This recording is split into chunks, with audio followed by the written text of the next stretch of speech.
Unsportsmanlike with Chris Canty and Michelle Smallman, and Unsportsmanlike is brought to you by ESPN Bet Sportsbook. Download the app today, 21 plus. Gambling problem? Call 1-800-GAMBLER. I still can't believe that the Dallas Mavericks hand-delivered, gift-wrapped Luka Doncic to the LA Lakers. I still can't say that again, Smalls. What did they do? They gift-wrapped and hand-delivered Luka Doncic, one of the 3 best players in the NBA, to the Los Angeles Lakers. It's wild. I still can't It's wild. I mean, think about it. This is just the theme for this year in sports, right? Yeah. I mean, you got the New York Giants gift-wrapping a championship to the Philadelphia Eagles in the form of Saquon Barkley. Oh, yeah. And now you've got the Dallas Mavericks handing a generational talent in Luka Doncic to the Los Angeles Lakers. Think about it like that. It was a question mark for the Lakers at the start of this season of whether or not this would be LeBron's last year, how much runway does he have left, and who the face of the franchise is going to be moving forward, because few Lakers fans trust the off-injured Anthony Davis. And lo and behold, Nico Harrison and Miriam Adelson, the owner and CEO of the Dallas Mavericks, Whit Welts, hand us a guy that over the next decade in the NBA is going to be a top 5 player. Guaranteed.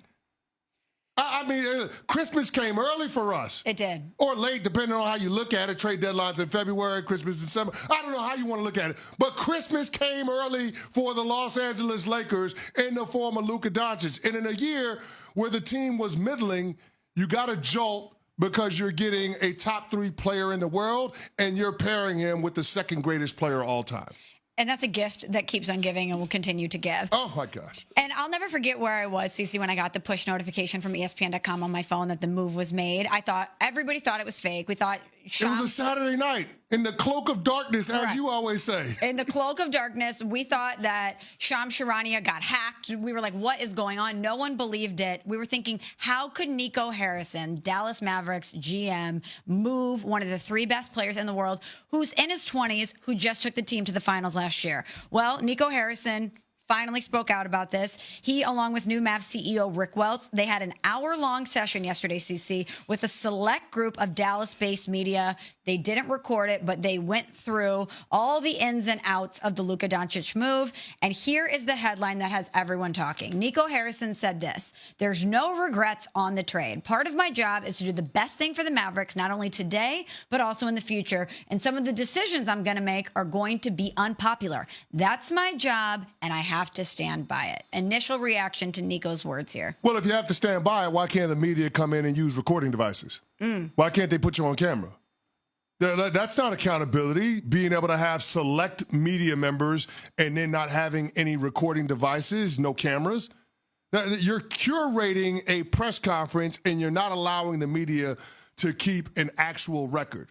Everything that comes out of it has to be somebody regurgitating it secondhand. It can't be from the horse's mouth. So I hate that statement from Nico Harrison, because this is not him standing by it. This is him hiding in the tunnel, like we saw the visual of when the Lakers just came to Dallas, and him not allowing the fans to see him while you're hearing the fire Nico chants as Luka is lighting up the Mavs and dropping 45 on their head.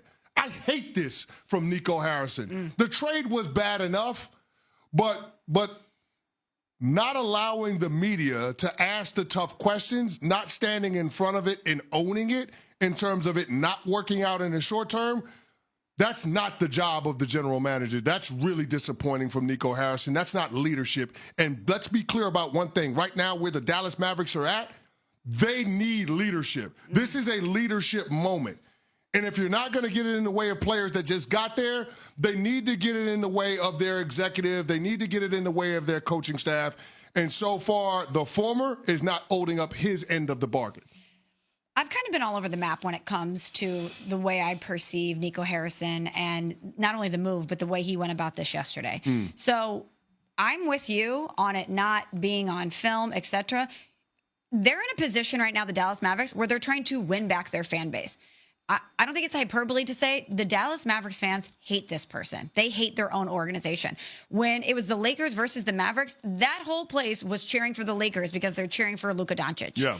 And if you're a member of the front office or the ownership group, yes, you own the team and you're employed by the team. You're a steward for this fan base. It's your job to, yes, do the best that you can to assemble a winner, but you're also speaking to your customers.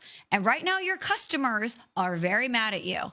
And I don't think it's the best way to try to win back favor with them by not being on camera, by not showing your face, and being as accountable as you possibly can be for what is a very major move that will reverberate throughout this organization's history for many years to come. So I was a little surprised by that. But our Tim McMahon, ESPN NBA writer, was on NBA Today, and Cece, he was part of the media that met with Nico Harrison yesterday. Here's what he had to say about what the entire situation was like.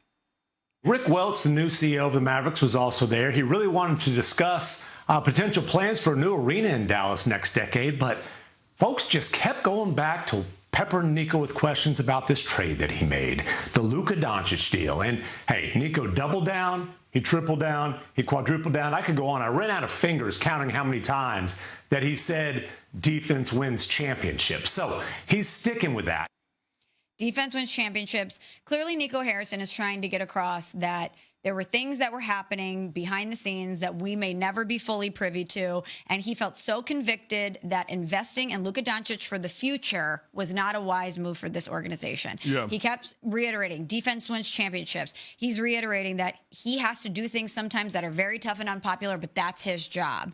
But I don't know if the message is going to land with the people that it should land with, which are the customers, the fans. Well, here's the thing. He's not speaking directly to them, right? Like, he has an opportunity to do that when you're on camera and when they're recording devices, but he passed that up. Right. He wants it to be secondhand from the reporters to provide him a level of ambiguity, a level of gray, if he needs to try to walk back something that he said during that closed session at some point in the foreseeable future. The problem that I have with Nico going about trying to defend this decision is all of the explaining that he's doing. You can't defuse a bomb once it's gone off. It is what it is. Everything that could have gone wrong has gone wrong. It's been Murphy's Law when it comes to the fallout post-Luka Doncic for the Dallas Mavericks. Anthony Davis getting hurt, Kyrie Irving being out with a torn ACL. It's all bad. So you can't sit here and try to defend it and say defense wins championships. Fans want to see winning. Yep. As Tom Brady once infamously said, if you're on the explaining side, you're on the losing side. You're losing right now. So stop trying to defend your position and just acknowledge that it looks bad right now. But my job as the general manager is to get it to the point where the fans can be proud of the product on the court. It's simple. What Nico is doing right now, it lacks leadership, it lacks accountability, it lacks transparency, and it lacks self-awareness. You have to read the room. It's all bad for you, and it's all good for the Lakers since Luka showed up. So, I mean, it's so much wrong with that. We're up against it. I know we got to go to a break, but that was absolutely disgusting what the Dallas Mavericks did yesterday. They took a bad situation and found a way to make it worse. Yeah, there's definitely more on this. We're going to discuss more later. I bet if Dallas Mavericks fans were in the room with Nico Harrison before he made this move to gift Luka to your Lakers, they'd be screaming in his face, don't do it. Yeah. Don't do it.